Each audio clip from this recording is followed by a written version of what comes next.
the complete sort of shift from revenue multiple to more of a balance of profitability and growth is probably somewhat temporary and sort of somewhat just driven by the economic, macroeconomic circumstances.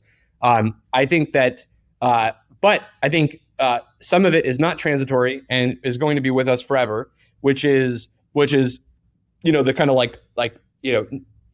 18 to 22 period of revenue multiples.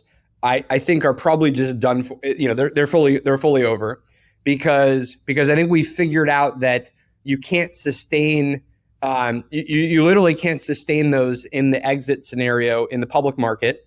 And so by definition, all of the subsequent rounds can't sort of require that level of multiple to be maintained.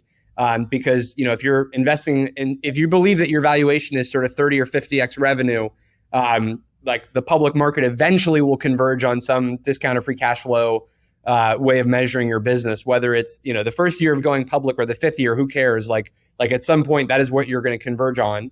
And so all of your subsequent rounds need to assume that, which means that all of your subsequent investors need to also get a return, which means that they can't be paying for 2 rounds from now's, sort of valuation. So if you kind of assume all of that, then if you're an entrepreneur and a builder, like you need to be just thinking about. My name is Rashad and I'm the producer of The Logan Bartlett Show. This is not an ad. We actually don't run ads or monetize this podcast and have no plans to. That said, if you're enjoying this content, please subscribe so we can keep growing without having to shill supplements. Now back to the episode.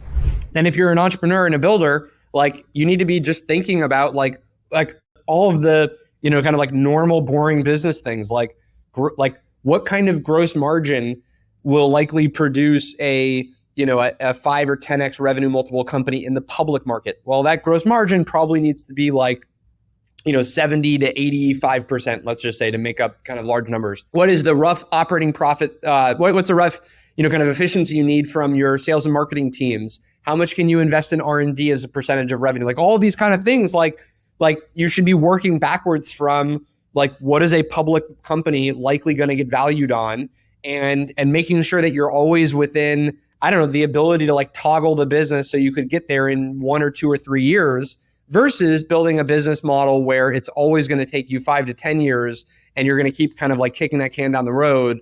Those days I think are fully over. And so I think that ability to be in a position where you can always sort of see cash flow positive, you can always see having like real operating profit to the business. Doesn't mean you have to run the business that way like tomorrow, but having those kinds of capabilities and levers, I think, is now increasingly important.